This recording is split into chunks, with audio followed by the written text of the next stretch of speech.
मेरे प्यारे बच्चों सभी को नमस्कार। आज हम लोग इस वीडियो में मैट्रिक्स का कुछ क्वेश्चंस को जानेंगे। क्वेश्चंस दिया हुआ है, if matrix has 18 elements then what are its possible order. कोई मैट्रिक्स है जिसमें 18 एलिमेंट्स है, तो हमें कितना ऑर्डर का मैट्रिक्स हो सकता है, यानी कि पॉसिबल कितना ऑर्डर हो सकती है, ये पूछ रहा है।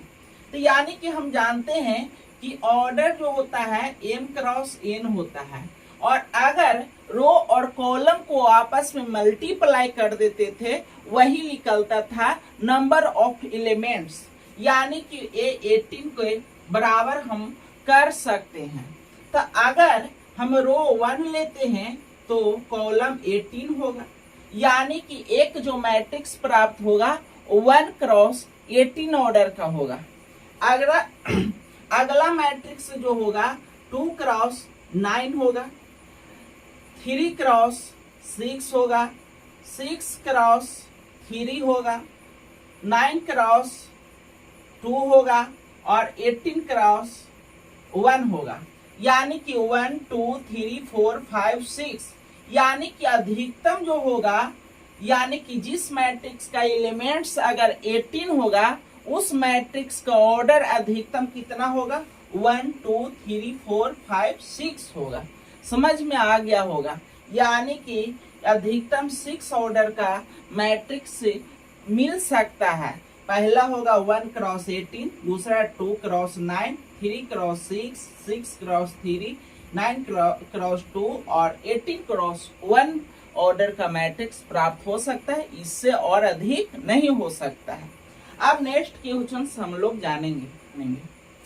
इफ ए इक्वल टू ए आई जे, यानी कि ए कोई मैट्रिक्स है जिसका एलिमेंट्स है ए आई जे और ऑर्डर जो है 2 क्रॉस 3 है, then what are the possible value of I and J, यानी कि आई और जे का वैल्यू कितना हो सकती है।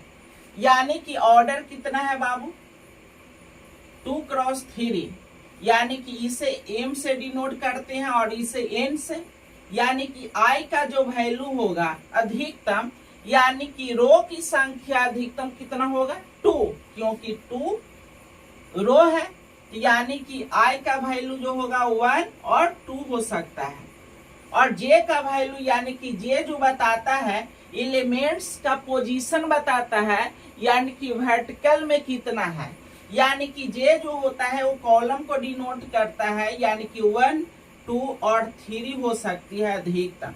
इसी तरह से एक और क्वेश्चन इसमें दे देगा कि अगर बताइए कि कोई मैट्रिक्स ए कोई मैट्रिक्स है, इसमें अधिकतम i का मान अधिकतम 1 और 2 हो सकता है और इसमें 1 2 और 3 हो सकता है। अगर एक क्वेश्चन इसमें दे दिया कि a इक्वल टू जो है ए आई जे है और जिसका ऑर्डर है m क्रॉस n, तो आप बताइए कि i का अधिकतम वैल्यू कितना होगा और j का कितना होगा। तो यानी कि m कोई, यानी कि वेरिएबल है, यानी कि कांस्टेंट नहीं है, तो यानी कि 1 2 3 डॉट डॉट डॉट m तक हो जाएगा और j का वैल्यू n, यानी कि अधिकतम n कॉलम है, यानी कि 1 2 3 डॉट डॉट डॉट n तक जाएगा, यानी कि i का मान 1 2 3 डॉट डॉट m और j का वैल्यू जो होगा 1 2 3 4 डॉट डॉट डॉट n तक होगा। समझ में आ गया होगा। अब आगे हम लोग नेक्स्ट क्वेश्चंस को जानेंगे। Construct a 2 cross 2 matrix whose elements are given by aij equal to i plus j का होल स्क्वायर है, यानी कि एलिमेंट्स दिया हुआ है। जैसे कि हम मान लेते हैं कि हमें 2 क्रॉस 2 ऑर्डर का मैट्रिक्स बनाना है।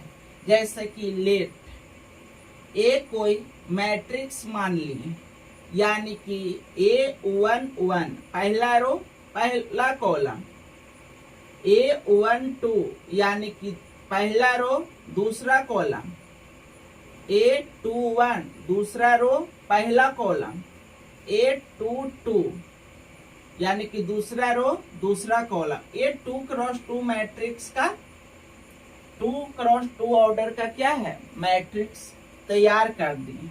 अब एलिमेंट्स यहां दिया हुआ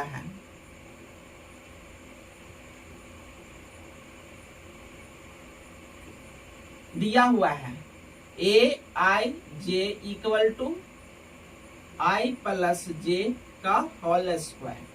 यानी कि हमें पहला एलिमेंट्स निकालना है A11, यानी कि I के स्थान पर 1 रखेंगे, J के स्थान पर 1 रखेंगे, यानी कि I के स्थान पर 1 और J के स्थान पर 1 और उसका होल स्क्वायर करेंगे, यानी कि 1 1 2 और 2 का होल स्क्वायर कितना होगा, 4 होगा। कितना होगा, 4 होगा। अब यानी कि A12 निकालेंगे, यानी कि पहला रो दूसरा कॉलम, यानी कि I के स्थान पर 1 और J के स्थान पर 2, यानी कि 2 और 1 3 और 3 का होल स्क्वायर कितना होता है, 9 होता है। अब हम लोग निकालेंगे, यानी कि 2 1, यानी कि I के स्थान पर 2 रखेंगे और J के स्थान पर 1 रखेंगे और उसका होल स्क्वायर करेंगे, तो 2 और 1 3 और 3 का होल स्क्वायर कितना, 9 हो जाएगा। अब हम लोग A22 निकालेंगे, यानी कि दूसरा रो और दूसरा कॉलम, यानी कि 2 + 2 का होल स्क्वायर 4 और 4 का होल स्क्वायर कितना होता है, 16 होता है। ये हमें एलिमेंट्स निकाल गया। अब यहाँ से जो मैट्रिक्स जहां जहां जिसका जिसका वैल्यू है उसका मान रख देते हैं। A11 का वैल्यू कितना आया है, 4, तो यानी कि 4 रख दिए। A12 का वैल्यू कितना है, 9, तो ये 9 रख दिए। 21 का वैल्यू कितना आया है, 9, तो 9 रख दिए। और 22 का वैल्यू कितना आया है, 16, तो यहाँ 16 रख दिए। और ये मैट्रिक्स कितना ऑर्डर का तैयार हुआ, 2x2 ऑर्डर का मैट्रिक्स तैयार हुआ। नहीं समझ में आ गया होगा। अब एक होमवर्क आप लोग को रहेगा, होमवर्क यानी कि एक मैट्रिक्स बनाना है। एक मैट्रिक्स बनाना है जिसका ऑर्डर है 3x3 का, जिसका एलिमेंट्स दिया हुआ है Aij दिया हुआ है 1 I प्लस J का होल स्क्वायर अपॉन 2, जिसका एलिमेंट्स है I प्लस J का होल स्क्वायर अपॉन 2, और एक मैट्रिक्स हमें ज्ञात करना है। ये होमवर्क में रहेगा। इस वीडियो में इतना ही रहेगा, और वीडियो को शेयर कीजिए और चैनल को सब्सक्राइब कीजिए और कमेंट में बताइए कि वीडियो कैसा लगा। Thank you.